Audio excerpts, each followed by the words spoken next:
What is up? Welcome to another edition of the Fantasy Life Podcast. I am Marcus Grant, joined by Dwayne McFarland, and we made our way through a pretty interesting week of divisional games. Dwayne, I know you're probably a little bit crestfallen because the Cowboys didn't come through, but in terms of just pure entertainment, I thought it was a good weekend. How about you? Yeah, it was entertaining, Marcus. It would have been more entertaining if the Cowboys won. But, hey, at least I knew that my co-host of this show was having a better weekend. Me and Jordan, not so much, but we knew that you were probably having a good weekend. I did go to my parents' house. I tried to bring up the old vibes. I sat in the old spot where when the Cowboys beat them in the championship game back in the 92 season, it was in 93 when the game actually occurred. Didn't really work. But I have to say, the Cowboys defense played really well. Dak was a problem. I know Dak's like a lightning rod right now for people on social media. So not really trying to get into that, but he did have a bad game. And that was the difference, really. I mean, and the turnovers, it didn't go the Cowboys' way. Like Stephon Diggs picks off that pass that's tipped to him, right? Because Dak had one of those earlier in the game, right? He threw a pass that could have been picked anyway, but it tips up, right? And the linebacker gets it. So some of these games really do come down to the way the ball bounces on some of this stuff. The surprise interception that works out and the surprise interception that didn't work out. But it was an entertaining weekend, to your point. Yeah, very much a fun weekend of football to watch. And you are right. For all of these stuff we do with data and analytics and, trying to predict things, a lot of times it's just luck, good or bad, that sort of makes the difference in these games. And you're right. Diggs catches an interception. The Niners don't catch an interception. This game is completely the other direction. And we're talking about the Cowboys going to Philadelphia to take on the Eagles. But we got plenty to talk about.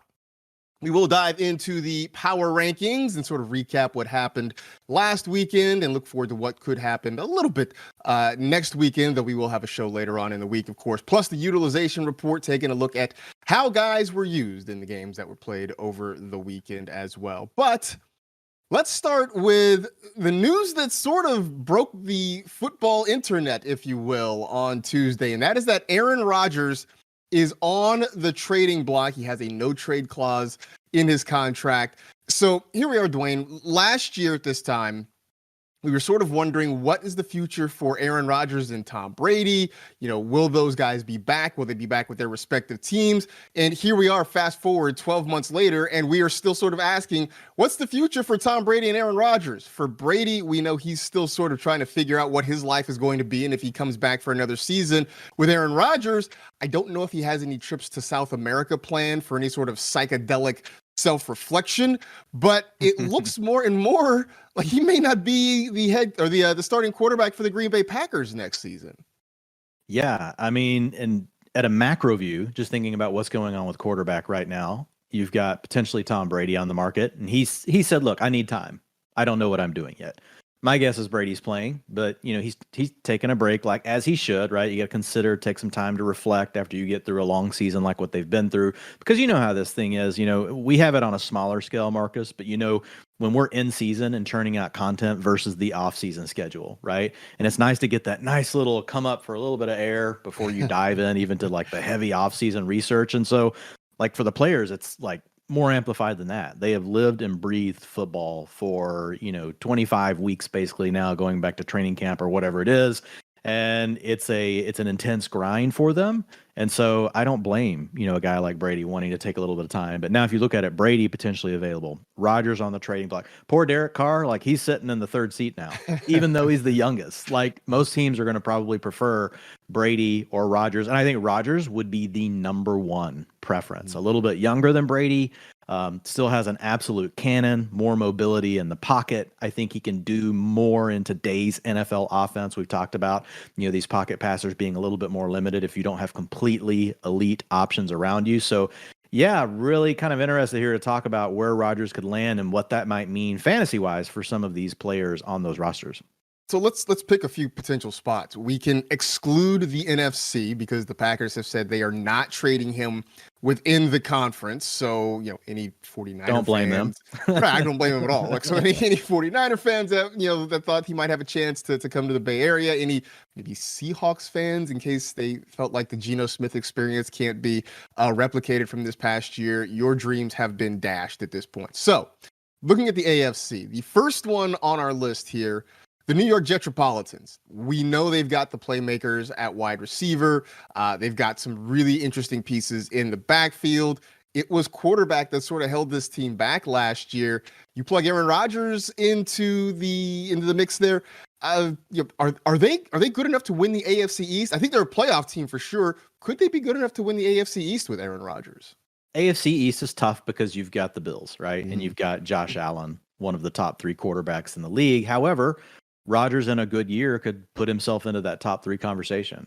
I mean, he still has the talent level. So even if he's top 5, yeah, I think that makes them a playoff contender because they've got a defense that's got multiple young core components. They have a really good defensive-minded coach in Saleh. They are still trying to decide what they're going to do at offensive coordinator, but you mentioned the weapons. You get a guy like Garrett Wilson. You potentially get Elijah Moore more excited about playing football again after the Zach Wilson season and all of the things that went on there. Obviously, he also had some issues with his offensive coordinator. I believe an F-bomb was dropped. And then you've got Corey Davis. So that's a solid receiving core. And I'll be honest with you, that's better than anything that Aaron Rodgers has played with in probably the last 4 to 5 years. So I think that would be an immediate upgrade. You also know that if you want to be a run balance team, Rodgers is good with getting under center. He has the mobility to run the play action game, still give you the bootlegs. So even if they don't want to make big changes on offense, despite they're going to switch coordinators from LaFleur, I think there's an opportunity to keep some of those things intact because Rodgers could still do them really well. Garrett Wilson would become a wide receiver 1, like immediately. Like he would move inside my top 12. You try not to overreact, but with the talent profile we've seen from Garrett Wilson, his ability to earn targets, what he can do after the catch, his ability to threaten all areas of the field, and now potentially getting paired with a quarterback that could unlock him in every one of those ways. It's just, man, the sky would be the limit for Garrett Wilson. Like he could have a top 5 season. And I mean, I think to that point, I just go back to how much more optimistic we were about Garrett Wilson when it was Mike White and Joe Flacco at quarterback versus Zach Wilson.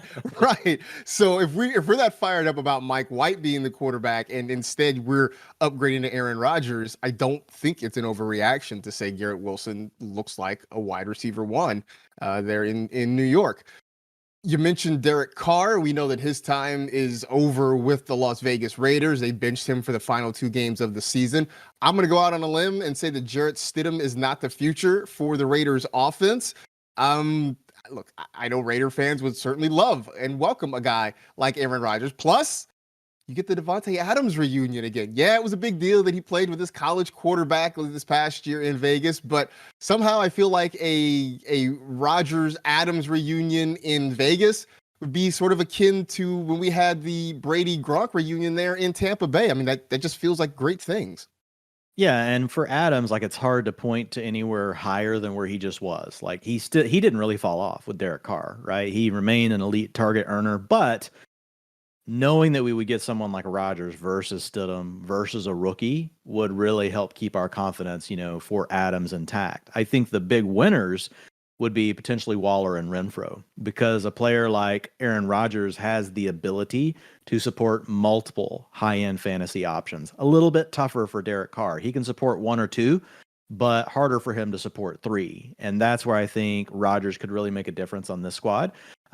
Waller's been dinged up for the last couple of seasons, but he still has that high-end talent level. And historically, we've seen tight ends play longer than some of the other skill positions, right? They can typically be, high-end performers into their early and mid 30s even, depending on really what their game is based on. Now, Waller, his athletic profile is a big part of who he is as a tight end, but also these guys mature, Marcus. They learn how to, work zones, set things up. Because as a tight end, you play a lot of zone coverage. And there's a lot of, trying to figure out how you find that little sweet spot, right, between the linebacker, the safety, those things. And a lot of it's very subtle. Believe me, I know. I watched Jason Witten out there running like he had 0 knee bend at the end of his career, still setting up, stick and nod like type routes, and you're like, this guy can't run a 5.5, and he's open. He's like wide, not just open, like has a step of separation. You're like, what the heck is going on? But it's the nature of way teams play inside. So I think there's a lot of meat still left on the bone with Waller, and then Renfrow.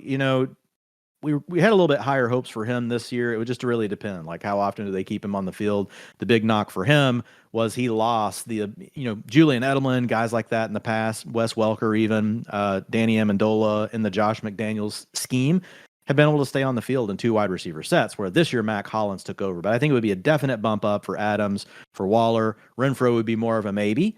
Mac Hollins, I don't know. He would be his Alan Lazard. Mac Hollins would be the Alan Lazard, right, of this squadron. So it would be stabilizer for Adams, but Waller's probably the guy in my mind that picks up the most here. And if Josh Jacobs re-signed, obviously you would have an offense that you could think score a lot of touchdowns, be inside the 5-yard line a lot. That would give him really a chance to return value again as a high-end RB1 by scoring a lot of touchdowns. Yeah, the difference would be we wouldn't get the draft discount on Josh Jacobs this time around the way we did this past offseason. I know that you mentioned Mac Hollins maybe being the Alan Lazard potentially of this offense, and I look at Hunter Renfro as maybe being, I don't know, as Randall Cobb. It may not be great fantasy-wise, but just the guy that you can rely on, that if you need to move the chains, Hunter, you do that. Yeah, he's actually a good player. Everything went wrong for him this year. I get it. He's a slot receiver. It is easier to be successful as a slot receiver, but his data goes back to his rookie year. And any year where we've seen him actually get the routes and get to be on the field, like he's actually been pretty good. And then how football goes. There's a stint where, the starting wide receiver's out for 3 games, or Darren Waller's out for 3 games, and he's been able to expand his role in those games. So he would be someone that I would be interested in the later rounds. I don't think he would cost much, right? Because there'd probably be a lot of doubt about, well, you got Hollins, and I haven't looked at Hollins, contract. I haven't got to the Raiders yet in my quest for offseason knowledge, as far as fully looking under every stone or turning over every stone. But I think, it would make him an interesting later round pick at a minimum. I think just the upside is there. I mean, especially if they still believe in third and Renfro the way they did a couple of years ago. There's still going to be. He's tough to cover in that spot. He really is. He's absolutely a tough cover there in the slot. The Steelers, we know they've got playmaking wide receivers, even though Deontay Johnson set the unwanted record of most targets in a season without a touchdown. He still got a ton of targets, so there's that upside there. We know what George Pickens can be. Pat Freiermuth has been a pretty steady presence his first couple of years there. I mean, I guess if you are the Steelers, right, and you have a chance at Aaron Rodgers, Kenny Pickett can wait a year or two, right? That's the only thing that I can think of there. And I like their coach. I like Tomlin. I know he doesn't do everything analytics says you should do, but like just looking at Tomlin's overall body of work, doesn't he just feel like a coach? Doesn't feel like he's proven that he can just kind of win with any roster. But if you give him a quarterback like Aaron Rodgers, I feel like, that would be a good match between those two and what they could ultimately do for the team. I think you'd have a really strong leader in Tomlin, and then you would have Rodgers now riding the ship for the offense. We know the defense has an ability, if they're healthy, to be good. Now they've got some work they've got to do on that side of the ball, but they still got Minka. They've still got Watt, just got to keep him healthy. There's some other things that they've got to think about over there, but I think with Tomlin helping lead the way, there would be an opportunity for this to be really good. And honestly, like if you got to make a Kenny Pickett call right away, and we don't, he looks like a career backup at this point. Not bad, but I don't think he looks like a franchise quarterback. He didn't do enough to wow us. Basically, Kenny Pickett didn't make a lot of mistakes. That's the best thing you can say for him. If you want to kind of put out the damning evidence, it's the fact that he does have a pretty good receiving core, and he wasn't able to move the offense consistently into scoring position and score touchdowns. That was a problem for him. Whereas I think, what would you put the over-under at immediately, Marcus, if Aaron Rodgers signs for Deontay Johnson and his 0 touchdowns, what would you put the line at for his touchdowns if Rodgers signed? Put it at 5. Is that fair? I think that's fair. But I think he could easily score 10. Like Deontay Johnson is an elite target earner. If he got into a real groove with Rodgers, this would probably be the best case scenario from just a pure fantasy perspective, Marcus, because even though Deontay would have Rodgers, there would be enough doubters, right? Just, Deontay, he can't score touchdowns. Like there'd be enough of that it'd probably keep his ADP low enough. Like Garrett Wilson is going to the moon anyway. If you hitch him on to Aaron Rodgers, like he's just shooting past the moon, right? In fantasy drafts. Whereas Deontay, there'd be just enough because there was always the drops narrative. There's the injury narrative. Now there's the no touchdown scoring narrative. There's enough things around Deontay Johnson that people could just be like, well, I don't really care about Aaron Rodgers. He's going to go to Pickens, right? It's just going to go to Freiermuth. So I think that's if we're just purely trying to mine gold at the receiver position or one of his targets, like Deontay would be the one where we probably would get the biggest discount still. He'd probably move into the third round, but maybe we get him in the fourth round. But I like the line of 5 that you said. I would love for people to use that as the narrative against Deontay Johnson, and I would just keep it to myself that his quarterbacks the last couple of years have been Mitch Trubisky, Kenny Pickett, Mason Rudolph, and a broken down Ben Roethlisberger. We'll just, we'll keep that to ourselves. We won't mention any part of that. If folks want to pass on Deontay Johnson, and I will take the discount and say thank you for it. Last one, the Dolphins. And I always sort of feel bad for Tua Tagovailoa because it just seems like every year his job seems to be up for grabs, right? There always seems to be some quarterback out there that is tantalizing enough that the Dolphins end up in these conversations, whether it was, Deshaun Watson, it's Lamar Jackson, now potentially Aaron Rodgers. Poor Tua just can't seem to catch a break. But, man, the idea of Aaron Rodgers throwing to Tyreek Hill and Jalen Waddle, that seems pretty cool to me. Yeah, this offense would be unhinged with Aaron Rodgers. The other thing that the Dolphins have to think about, right? And I want to be respectful, to Tua here because it's his own personal health as well. Mm-hmm. But the team does have to think about what if he has a concussion right out of the gate next year? Mm-hmm. What happens? This is a guy that you've got to protect him, like as a person. Like at that point, does he just need to retire? What needs to happen? Right. What if he has 2 next year? He's now got this pattern. And as much as that is like a thing on the personal front, the team also has to think about it, right? It could be more than a normal concussion because he's had so many. And so I think it's even more reason that they've got to consider all of these options. I will say Aaron Rodgers would be an amazing pairing with the offense because of the things we talked about earlier with the Jets, because he can go under center. He can, run the play action. He can run the bootlegs, all the things that really Mike McDaniel wants to run in his offense. Like Aaron Rodgers can make all of those things work. And guess what? He can now make it where also those passes down the field, those bombs, they're touchdowns. Mm-hmm. Those receivers are not waiting on them. Like they're going to come down like perfect. And it's so you're going to not only have the run after the catch stuff where you're going to be really big, but you're just going to score more long touchdowns with Rodgers because of the arm talent that he still has. And I could just imagine that being a place, where Rodgers has played all this time up in that cold. Imagine like what Brady went through when he got to come to the Bucs. Now you get to come down to Miami, get this temperature change. You could probably add some years to your career. You get to play with this innovative play caller. The problem for the Dolphins, Marcus, they had 2 first-round picks heading into, the year. Well, they had 1, but they had 2 at one point, but they gave it away because of the tampering thing with Tom Brady. Which goes back to their owner, right? Mm-hmm. Stephen Ross. But then if you look at, they also traded away a first-round pick for Bradley Chubb to the Broncos this year. So they had 2 first-round picks. They're both gone. They've got to be sitting there thinking, oh my God, like we would have had the capital to go get Aaron Rodgers. I get it. You're signing a 40-year-old quarterback or whatever. You're trading away picks, may not sound ideal, but as long as quarterbacks play nowadays, and I don't really see Rodgers looking washed when I watch him throw the ball. I saw Rodgers on a team without much surrounding him is what I saw. So I think he's probably got another 5 years if he wants to play. That's the thing that whoever trades for him has got to figure out. Right. Like I know he doesn't have a no trade clause, but if I'm the team trading for him, I would want some sort of deal, Marcus, saying he's playing another 4 years. We're signing him to a 4-year extension, something. You can't bring him over and trade away early draft capital for, well, he's going to play for us this year and then we don't know about next year. Like you've got to have some kind of an agreement around that. And if he's willing to play another 4 or 5 years, someone's probably going to have more draft capital that they're willing to give away than the Dolphins. And like the Jets have better picks, the Raiders have better picks, the Steelers have better picks to have the ammunition to go after Rodgers. That is going to be a question, is how do you sort of insulate yourself from him playing a year, deciding if he wants to go somewhere else or just hang him up. I guess the Jeopardy job is sort of locked up at the moment, so that may not be an option for him if he decides he wants to do that.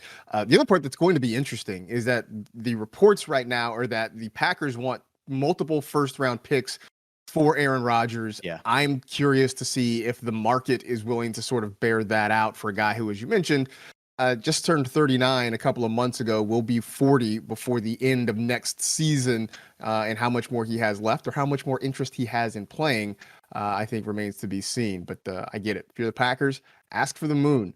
And, if you reach the stars, you still got quite a bit in the end when it's all said and done. So I think you make an argument for Tyreek Hill wide receiver 1 overall, right? If Rodgers signs there. Oh, absolutely. Because you completely unlock everything. And it's a tough conversation, right? We're going to have Cooper Kupp up there. You're going to be talking about Justin Jefferson. There's going to be really good options, but he should belong in the conversation. He very much is going to be in the conversation. And if he wasn't already going to be a first-round pick in a lot of leagues, having Aaron Rodgers there, I think definitely puts him over the top squarely into the first round in a lot of redraft situations. We have this show here, which is a whole lot of fun, and we're glad that you're listening to it. But we also are doing stuff over on AMP. And look, it's been Dwain and Jordan all year long, and they are putting out their last show of the year. So if you need help getting ready for your playoff contests, go on and check it out over on AMP Fantasy Life, doing 4 live radio shows a week there. And you can catch Dwain and Jordan every Sunday morning before kickoff. This is the last time he's going to sit and make you sort of finish all your vegetables, right? Yeah, we went over again this last week. We had a lot of people in chat, hanging out with us. You're welcome to call in as well. And right now, it's really cool, Marcus. You and I have talked about it. This is probably our most pure viewing experience portion of the season. So yeah, we're talking about fantasy. We're talking about building DFS lineups. But we're also just talking about the NFL. We're just talking about the playoff matchups, all the things that really draw us into. I play fantasy football because I like football. I mean, everybody's a little bit different. That's me. I know you kind of come from a similar background as me.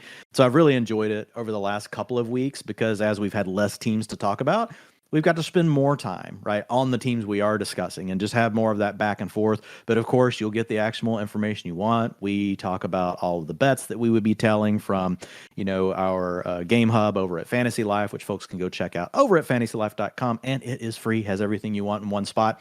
But we walk through all of those things, talk about DFS. We build a lineup and, folks are willing to tell us or can tell us on that, or, you take 4 or 5 things we talk about and then tweak it, so maybe you go win the Millie Maker and we don't. There it is. Just put all this information to good use. It's all out there at your fingertips. Just go to the App Store, download the AMP app. And once you're there, you can follow at MB Fantasy Life and hang out in the chat, watch the show, listen to the show, participate with the show the whole time.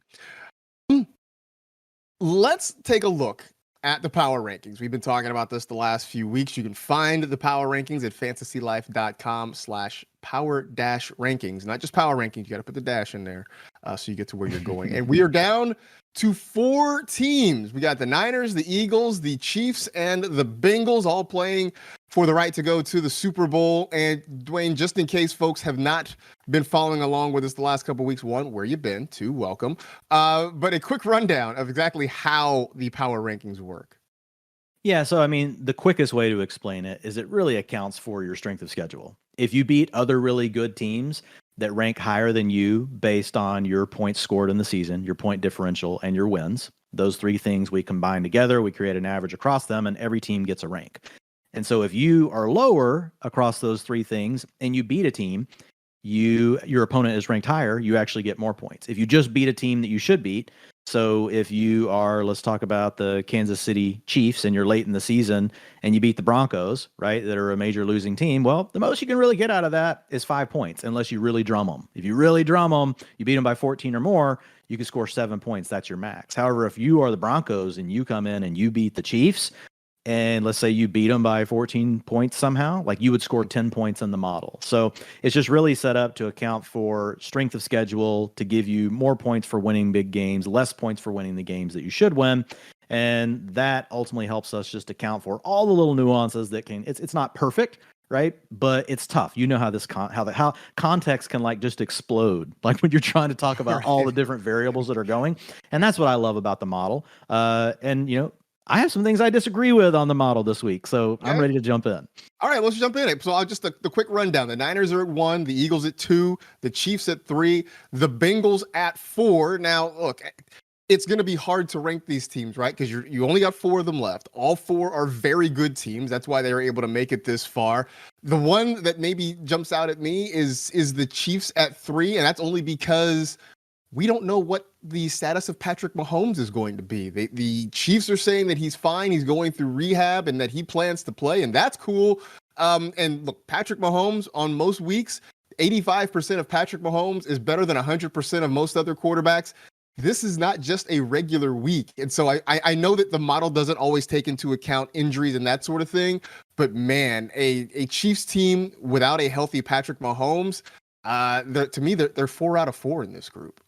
Yeah, I agree. If you look at their EPA, right, for offense and defense, they're one of the only teams, they're the only team remaining in the playoffs that's really not positive on both. Now, they have the highest EPA on offense, but that is all attached to Patrick Mahomes. Like, they don't have elite wide receivers. They have elite Travis Kelce and they have elite Patrick Mahomes.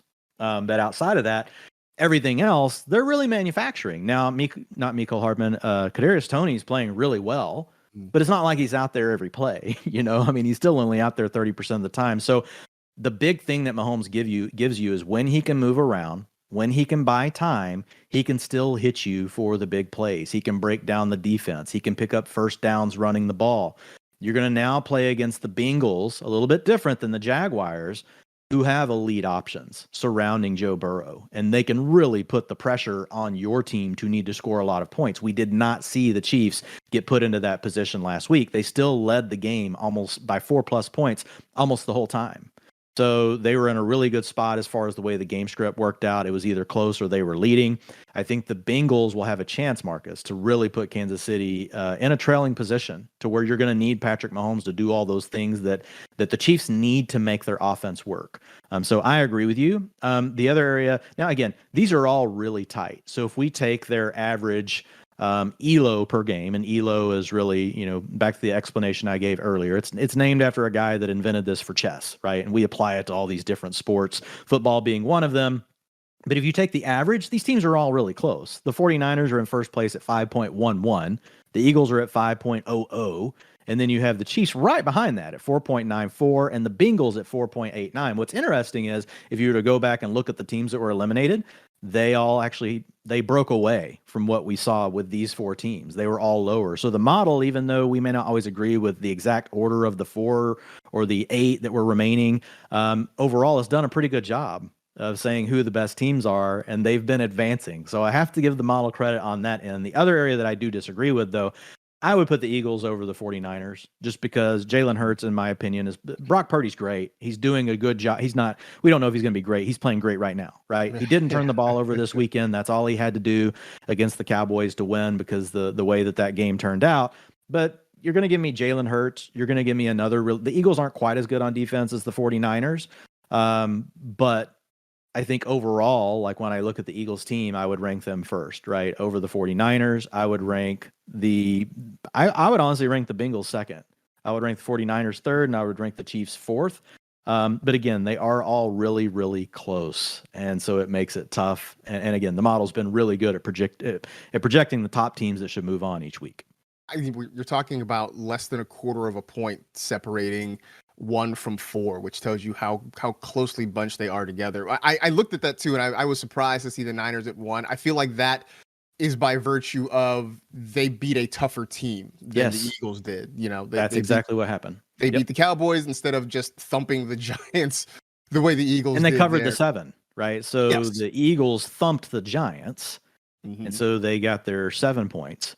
But the Niners actually beat the tougher opponent and still won by 7. So that's where the slight move happened this week. I also think it's funny because the Bengals, as much as you can, have sort of been playing this underdog card, I think, for the last couple of weeks. Everybody. And they keep now they're not going to be able to do it now. They're not going to be able to do it now. I mean, you've got them as number 2 behind the Eagles. So they can't play the underdog card with you, at least. But they have really been saying, with everybody talking about a neutral site AFC championship game. And, I love the Joe Burrow line about, better send those refunds.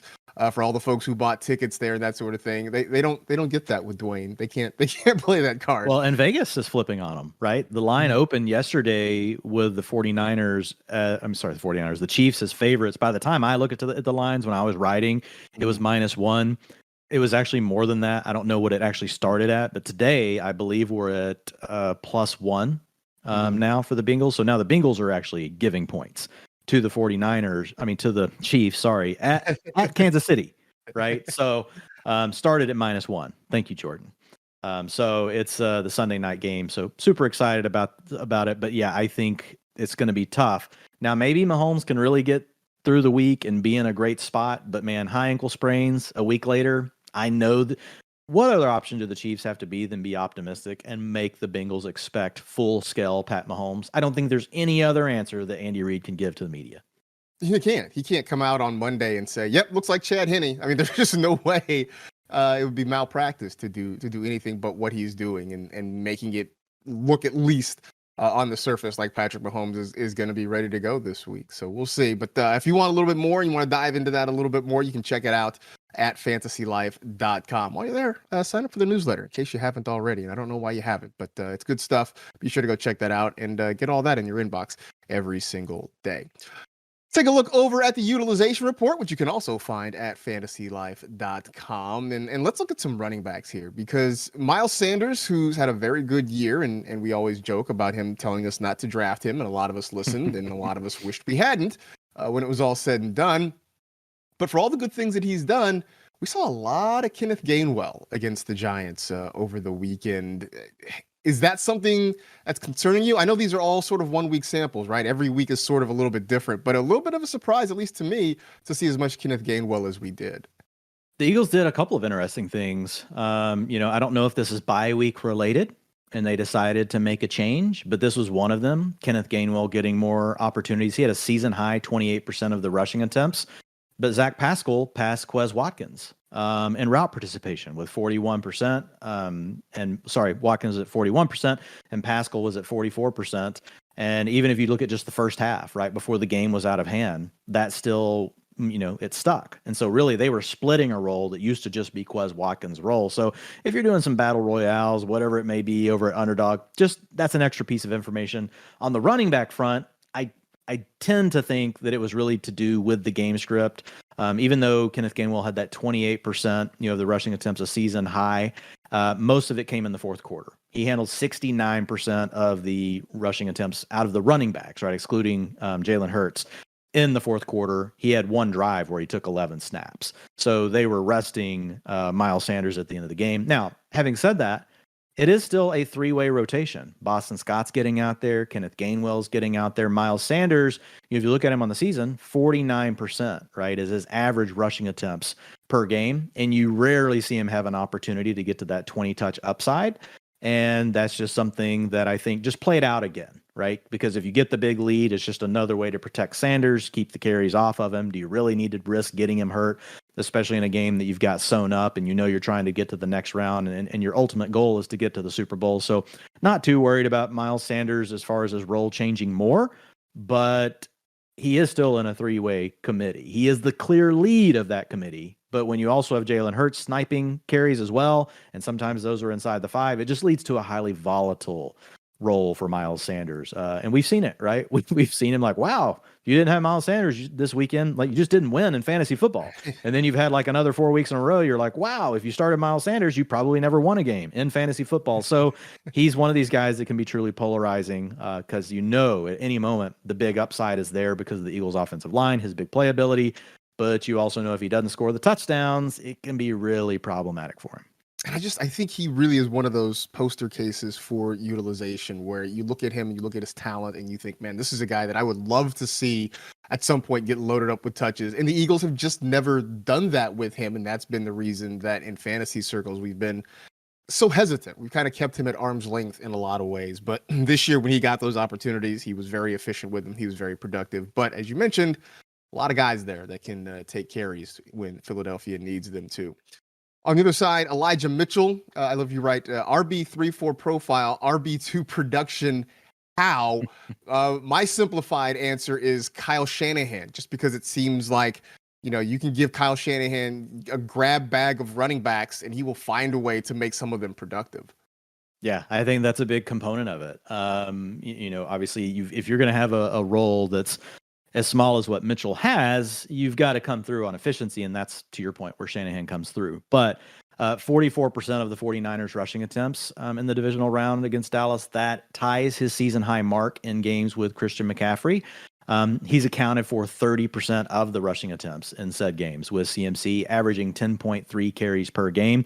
The other thing that really helps him is just the fact that Kyle Shanahan wants to stick with the run so much, Marcus. So if you look at, it doesn't matter really what the game scripts are. trailing by 4+ points, they run the ball 35% of the time. That's +3 versus the NFL average. When they're within 3 points, 44% of the time, that's +3 versus the NFL average. And when leading by 4+ points, which the 49ers do a decent amount because they're a good team, 55% of plays they are running the ball. That's +4 versus the NFL average. So across all the types of scenarios that can play out in a game, you're going to get more rushing attempts typically out of the 49ers offense versus, the average NFL offense. And so that really is the other thing that helps out Mitchell. So you've got an offense that, can create explosive plays. They're willing to stick with the run, but then finally, they also score a lot of points. So if you look at the 49ers, 44% of their drives are converted into scores. That's the second most in the NFL. So they get a lot of trips down inside the red zone, even though CMC is still pretty active inside the 20-yard line, inside the 10-yard line. Mitchell does rotate in from time to time. And if he happens to have that nice efficiency play from the 10, and we saw it 2 weeks ago. It was a catch out of the backfield where he's not normally used, but you're down inside the 10 and he scored on it. So he has these opportunities to score as well. And those things are really what make a guy, when you hear about 44% of the rushing attempts, you're like, that's not very good. And you're like, oh, well, crap. They run the ball all the time. They score a lot of touchdowns. Even though he's never going to overtake CMC, there's a little bit to like here, and that's what turns him into that. He's really that boom bust RB2. He could still tank and give you a 3-pointer, right? He'd just have his 30 yards. That's totally possible, but he also has upside to rush for 80 yards and score 2 touchdowns. And, we've seen him score 2 in the last 3 games. Well, and he was a guy that coming into the season, a lot of us liked as sort of one of those mid-round running backs, and this was before we knew the Niners were going to trade for Christian McCaffrey, but we liked his potential upside. It was a question of health. And he missed some time early in the season. We saw Jordan Mason get some work. My only suggestion to Elijah Mitchell is the next time your team has a lead and you run for a first down, stay in bounds, please. just He gave us hope. He gave us one last dash of hope, which was, pretty easy, which was trounced quickly. It was stamped out. There were I think bonehead plays on both sides because you have Elijah Mitchell running out of bounds and saving the Cowboys from using a timeout. Then on the other side you have Dalton Schultz getting knocked backwards out of bounds to keep the clock running, and then just kind of a brain fart of him not getting both feet down on the one catch, which cost them about 15-20 yards, something like that too. So neither side played the smartest of football, I think, down the stretch. The Niners' mistake just ended up not beating them quite as badly. Last running back here, Jerick McKinnon, who was hot down the stretch for the Chiefs, was a touchdown scoring machine. Didn't get in the end zone against the Jaguars last week, but getting a lot of work in the critical parts of the ball game, Dwayne. It was a lot of Isaiah Pacheco early on, but when the Chiefs needed to close it out, it was Jerick McKinnon who was on the field getting those opportunities. Yeah, and there's a lot of folks talking about Pacheco, and because he came through in the box score. So that's why I chose just to focus on McKinnon here, because there's some underlying things that are really, connect to what you just said that people need to be aware of. Number one, 65% of the snaps, that's a season high for McKinnon all year. So in a game where you knew Pacheco was available, in a game where, a couple of weeks ago, we saw them even use Ronald Jones a little bit. So they've kind of, shown us some different things the last few weeks. And so to see McKinnon come out here and get this sort of treatment, I do believe he's the guy they trust the most. Now Pacheco did outcarry him 43%. Versus 39% for McKinnon, but getting to be out there with all of those passing opportunities, especially. Now, you may lose some of the big playability with Mahomes unavailable to move around, because we've seen some of those plays really be, the patented Mahomes, hey, I'm rolling to my right, I'm looking to my left, and I'm going to flip it with my hand over the linebacker to McKinnon just sitting there who's like, oh, look what I found, and I'm kind of fast. I'm just going to take off, touchdown. Like, some of that is gone, but you could certainly see, remember, Andy Reid is one of the best screen game coaches in the league. Like, Andy Reid is great at designing screenplays, getting the linemen timed up, not getting the penalties down the field, and just setting all of the components that are necessary to make a screen game work really well. Andy Reid's known for being good at that over the course of his career, and I could see them doing some things like that this week, Marcus, with McKinnon, getting a little bit more help, manufacturing some yards, if you will, for Patrick Mahomes. They don't do as much with the screen game. They do a lot of gadget stuff, right? You get a lot of work with Kadarius Toney lining up in the backfield, Kadarius Toney and jet motion, all those sort of things. But I could see some extra work for McKinnon this week if we have Patrick Mahomes at less than 100%, which, you know what, that's guaranteed. Mahomes is not going to be 100%. It's just a matter of what version, like where is he on the spectrum of less than 100%? We won't know for sure, but I think that's a potential silver lining for McKinnon as far as just pure opportunities go. I know, where does this rank in Andy Reid coaching jobs, right? Because they lose Tyreek Hill and everybody was worried, like, what is this Chiefs offense going to look like? And they just sort of kept humming. I mean, here they are back in the AFC Championship game again, and they're doing it with Jerick McKinnon and Juju Smith-Schuster and Kadarius Toney. And yes, Travis Kelce is still the centerpiece, but I feel like this ranks up there in the pantheon of Andy Reid coaching jobs with what he's worked with this year. Yeah, I think this goes back to, you know, he had some really good teams in Philadelphia before, like Terrell Owens got there. You know, and you didn't necessarily have the elite playmakers, but he didn't get over the hump, right, until he got the big player in Owens. And then you had with the Chiefs the year with Alex Smith, really Tyreek Hill's rookie year, Kareem Hunt's rookie year. He did a really good job with the Chiefs. Now they didn't ultimately get to the Super Bowl, but the offense was very, very productive. And they had lost Jamal Charles. You know, they were kind of in a transition period. You know, Jeremy Maclin had moved on, and all of a sudden he was finding these guys like Hunt and Hill, and just unlocked this whole new version of the offense. And so I think this is similar to that year, but you obviously have Patrick Mahomes, right, on top of it. Really, and it says a lot about Mahomes as well, but there is a lot of design going on to create things because Juju Smith-Schuster, we'll talk about him in a minute, Kadarius Toney, a lot of these guys, like, well, Juju for sure, right, and MVS, they're not high-end target earners. Right. Like, so, yeah, they'll go out and earn a target like every fifth route, you know, maybe. MVS more like every 6 or 7 routes. He'll earn a target.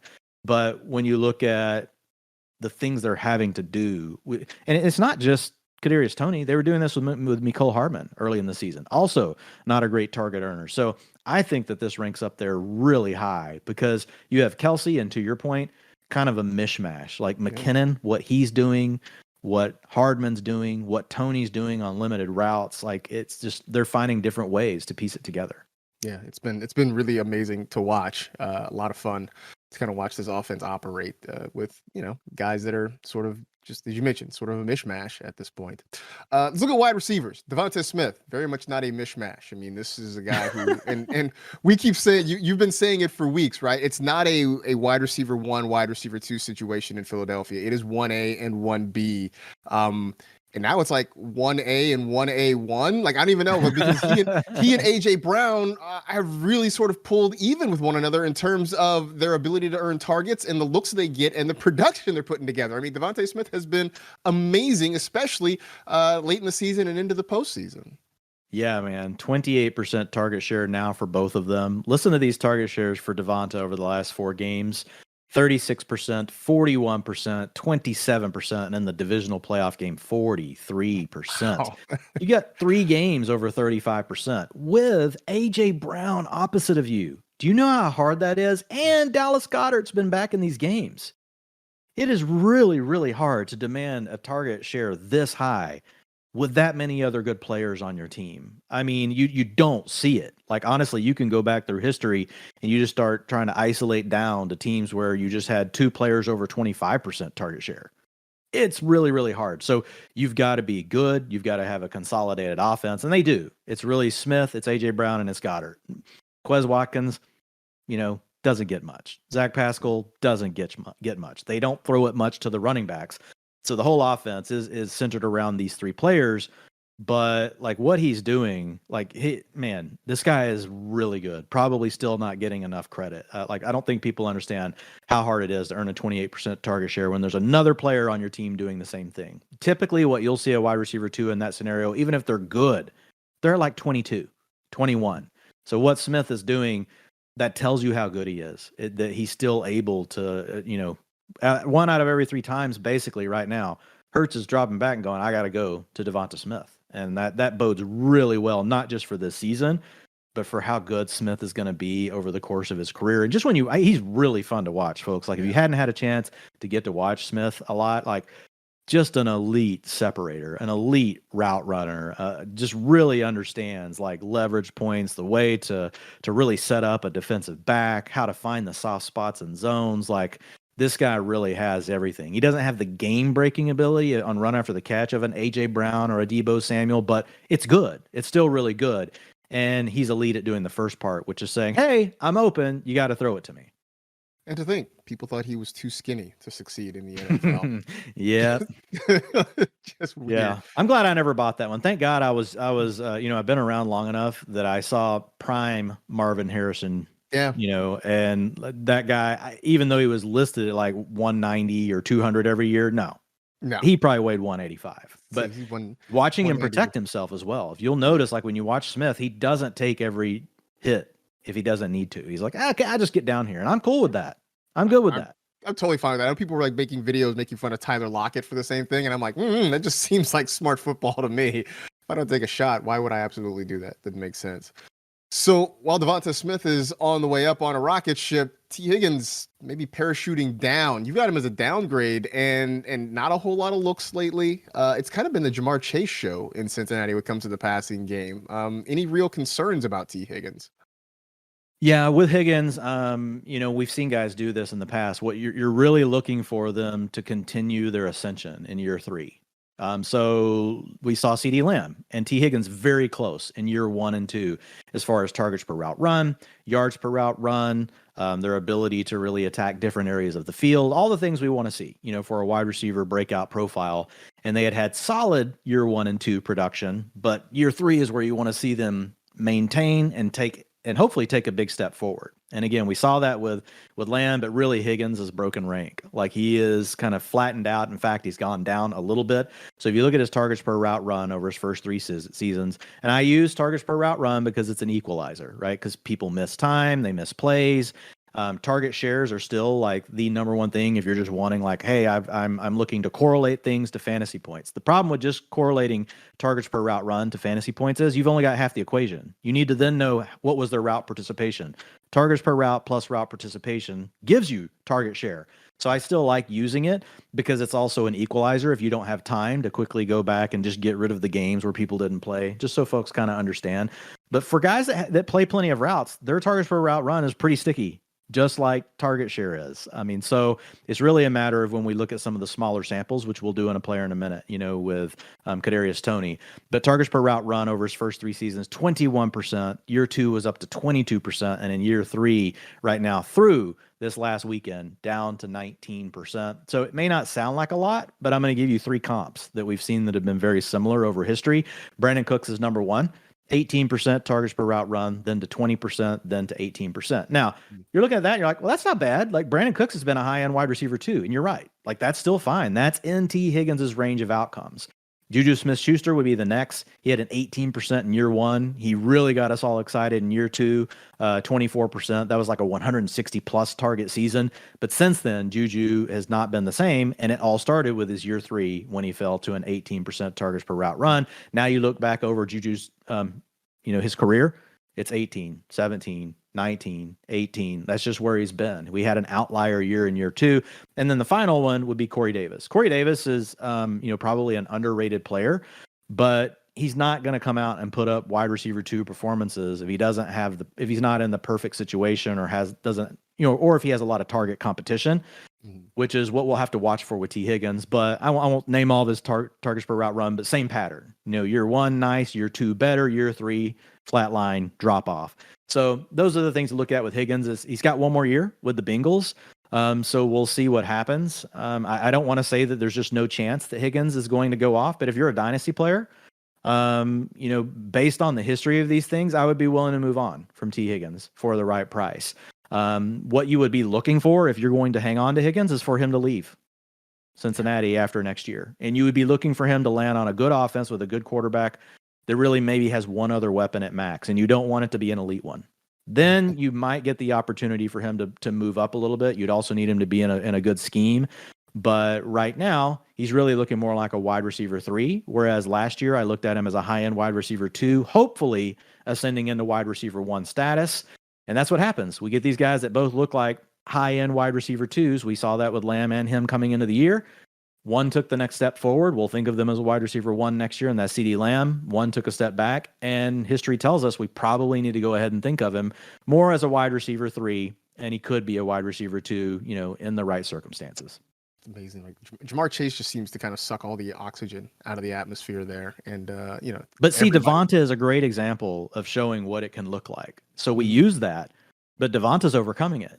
He's got AJ Brown on the opposite side, getting as much or better. He's got a better target share than what Jamar Chase has on the season at 28%, and Devonta Smith is matching him. So that's the thing where, and that's why, with Devonta Smith, like singing is like how hard it is. Cause what you're, to your point here, like Higgins is not able to pull it off. But the other thing we've typically seen is if guys can't pull it off here, you can't just expect them to all of a sudden, when they're with lesser competition, to be like a 28% guy. Maybe he could be a 23, 22% guy. Cause like Brandon Cooks, he moved on to these teams where basically he had no target competition right. After he left the Rams.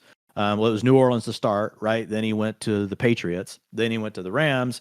Then he gets to Houston. In the Rams, he was in a high efficiency offense. But then when he gets to Houston, by the time he got there wasn't anything left. Hopkins had moved on. Will Fuller was moving on as well.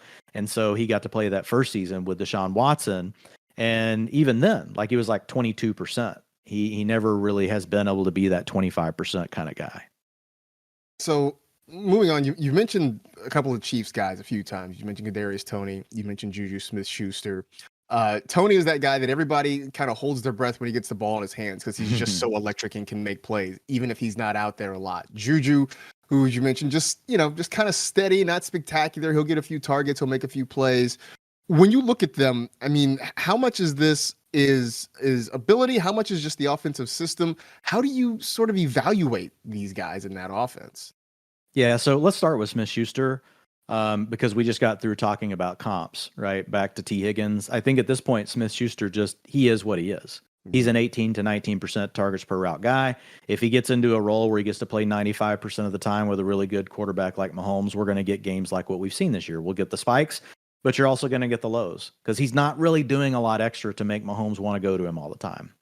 It's kind of like, oh, you're my read and my progression. You happen to be open. Here you go. And that's what happens for guys that get targets per route run between 15, 18, 19%. That's what's happening. To be able to move beyond that, right? You've got to really be someone that demands your quarterback's attention. You've got to be someone that he wants to make the first read more often than not the second read after Travis Kelce. And that's what Smith-Schuster's been unable to do. And he's really only had that 1 year. And what's funny is his best year was with Antonio Brown going nuts. And then after that, since he's been depended on more, at least in his time with Pittsburgh, is them wanting him to be more than the wide receiver 2 behind a guy like Antonio Brown. He wasn't able to do it. So I think with him, it's just at this point, it is what it is. If he's on a good offense, I would look at him as being, that low end. He's really profiles as a low end wide receiver 3 or even a wide receiver 4, but on the right offense, you could still think of him as a wide receiver 3. Toney's like the flip side of this, right? Toney's demanding amazing target shares. His targets per route run, 26% last year. He's done it again this year, 26%. Now, you have to be careful because like right now with the Chiefs, he's only out there like 30% of the routes each week, Marcus. So last year, it was a small sample size. We only had a little bit over 200 routes with the Giants, but if you put those two seasons together, he's still at a 26% targets per route run. And yes, they keep things low ADOT, close to the line of scrimmage. A lot of times he gets a lot of screen work. He gets a lot of gadget looks, which that's something that's really tough. You can't just be like, oh, we're going to now give you 90% of the routes and you're going to do all those things over and over. The defense is going to key in on that and take it away. My thought though on Kadarius Toney is he's more than that. So like if you go back and you filter out all of his screen targets, you filter out all of his gadget plays, essentially what we call trick play looks, things like that. You get rid of that. He still has a 22% targets per route run on plays where, he wasn't getting that benefit of the game, of basically the play being set up for him and you have to get the ball, right? That's what's going on in those plays. So you do need to try to scrub those. 23% targets per route run against man over his first 2 seasons. Man coverage, especially in press, you're not getting a screen, right? It's designed to take away. Those are more for against zone.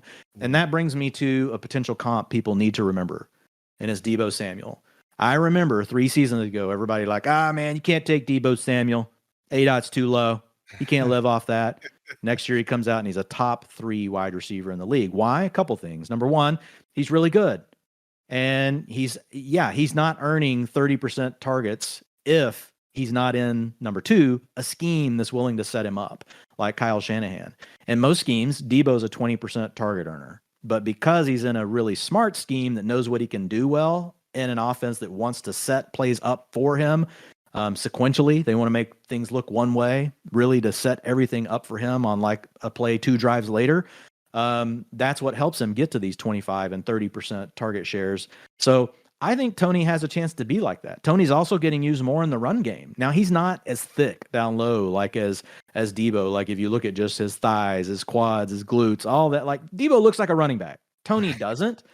But man, he's got 96 yards right now and a touchdown on 8 carries this season. He's a guy you can use behind the line of scrimmage. So my thought process on Tony is, yes, his production's inflated a little bit because of the way he gets used. But even if you get rid of all that, like he still shows that he's got at least wide receiver 2 ability historically. And who's to say he doesn't play in a scheme that gives him an extra 5, 7, 8% of his looks on these kind of scheme passes on top of what he can do on his own. That means he could be a 30% guy. Like we've seen with Debo get close to that number last season. So I really like Tony. I would say the red flag on him, Marcus, is that the Chiefs have really needed someone. Mm-hmm. Juju Smith-Schuster's not been good. MVS has not been good. Justin Watson was never intended to have the role that he has, and he's having to play all the time. Sky Moore has not been able to take a step forward. So if you want to play the other side of this, it's what's going on with Tony? Why won't they put him on the field 70, 80% of the time? Is it because they're letting him slowly take in the offense? He's been here over half the year. You think he would have picked it up by now. So I think for people that want to have caution around Tony, I understand, because that does worry me. How does he not get on the field ahead of Justin Watson? I mean, wouldn't you think that the coaches would want Tony out there 70, 80, 90% of the time? You know, I put something out on this on Twitter yesterday, and even Matt Harmon jumped in. It's always fun when Harmon jumps in your wide receiver talk. Oh, yeah. Then you feel like you're on the right track. Said that, yeah, and he said Tony has work to do, you know, as a route runner. And I'm no one to dispute anything Matt says, and I love his work. So, I mean, I'm going to definitely lean into that. But having said that, going back and scrubbing all the gimme plays, he still earns a lot of targets. So it's kind of a polarizing thing. And if you go on Twitter and like, you should do your own experiment, Marcus, like just tweet one way or the other what you think about Kadarius Toney next year. And, you know, you'll have fun. You'll get like 3 hours of entertainment out of it with people responding to you, and, you know, you'll have to answer back. There it is. Nothing like lobbing an argument grenade into the middle of your Twitter timeline. See what happens when it's all said and done. To your point, though, I remember when they traded for him and everybody was over the moon about what it could be. And, you know, he didn't do much the first week. You're like, okay, well, they've got a bye. Let's see what happens after the bye. And the usage really has not changed significantly. So I think that is something worth discussing kind of this offseason. Last couple things, a couple of tight ends here. You mentioned the 2 guys getting a lot of the targets in Philly, being A.J. Brown and Devonta Smith. But Dallas Goedert, he's the number 3 target, and maybe it's not as high of a target share as those other 2 guys.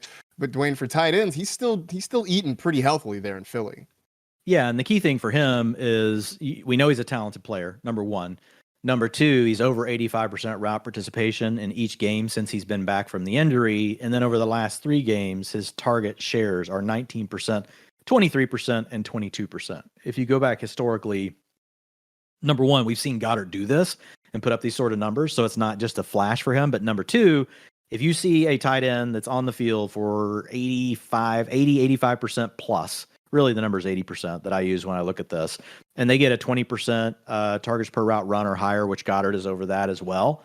It's just really hard to not be, you know, a top 6 tight end, you know, historically speaking. Now, we had a few that managed to do that this year. So congrats, 2023 tight end class or 2022 tight end class.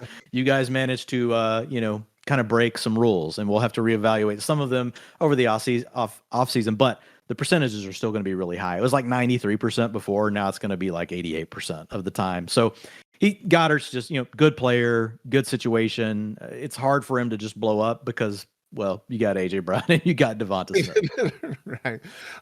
But still doing pretty well there. I mean, and, you know, I still contend that trade when the Eagles sent Zach Ertz to Philadelphia, it worked out well for both of those tight ends. Both those guys got in situations where they were able to prosper there. Hayden Hurst is back, and more importantly, is healthy and getting a lot of opportunities. And you talk about target share. You talk about T. Higgins maybe on a downgrade. Right now, Hayden Hurst, at least in the playoffs, has a higher target share overall than T. Higgins, which, at least in terms of him, that's good news. The arrow pointing up for Hayden Hurst, it looks like. Yeah, and another player that's just getting healthy, similar to Goddard. And Hayden Hurst does have first-round draft capital. He's not as good as Dallas Goddard. I mean, we have to go back a ways. The Ravens spent a first on him, I don't know, like 6-7 years ago. And he was an older player coming into the league already. He had done some baseball and different things. But we've seen it from him in flashes. We saw it in flashes in Atlanta. When he got there, he's always had a little bit of an issue with staying healthy, and that's been part of it. But when you get him for these stretches where he can, really get into his groove and the injuries aren't bothering him, we've seen him flash this kind of ability. And Higgins really is a big part of it. So you can afford to have Jamar Chase and then everybody else kind of splitting everything, and you can come through as a guy like Hayden Hurst. If T. Higgins had taken another step forward like Devonta Smith, it'd be really hard for Hayden Hurst or Tyler Boyd to even have much spike week potential, right? It would be lower. But because Higgins hasn't done that, and he's really kind of potentially leveling off, again, Higgins could still prove us wrong here. This is year 3 of his career. But right now, it makes things easier for Hayden Hurst, makes things easier, even for Tyler Boyd as well, to be, if you're thinking about playing this weekend, you're trying to find ways to get contrarian in your DFS lineup. And I don't know that Hurst will be one because he came through last week. He's going to be really lowly priced. That may be more of a Boyd conversation, but Hurst is doing, what the Bengals hoped when they brought him over. They moved on from C.J. Uzomah. Things haven't really worked out with a draft pick and Drew Sample. So Hurst has done a nice job. I look at him at he's a low end tight end 1 profile, not quite to the 80% route rate that we want, not quite to that 20% targets per route run, just hovering below both of those things. So he still has that tight end 1. He can get into that low end tight end 1 conversation. Doesn't quite look like the guys, from tight end 6 and onward up. Yeah, maybe not hitting those benchmarks that you want out of a kind of a mid to high end tight end 1, but also in an offense that is pretty productive and pretty efficient. And so that sort of works in his favor as well in terms of his opportunities there. Plenty of good information you can check out over at the Utilization Report at fantasylife.com. And if you want to put all of that information to good use, you can just head on over to Underdog, where 1-week contests like the Battle Royale allow you to compete for big prizes in using a snake draft format. Just go there and use the code LIFE, L-I-F-E. Get your first deposit doubled for up to $100. Taking a deep breath because we went through a whole lot of stuff there. And I thought it was good stuff. Hopefully you all out there thought it was good stuff as well. So, Dwayne, it's back to the lab, and then ready for our next show later on in the week as we get ready for the weekend, right? Championship weekend, man. Then we're on to the Super Bowl. Excited. Only 3 more games that count in the NFL. I'm not counting the flag football game. I'm sure it's going to be fun at the Pro Bowl. I'm sure flag football is going to be a lot of fun, but 3 more games that count in the 2022-2023 NFL season. We'll be back to talk to you about it a little bit later on in the week. That'll do it for this edition of the Fantasy Life Podcast. For Dwayne, I am Marcus. We appreciate you hanging out with us. Enjoy the rest of the week, and we'll talk to you again real soon.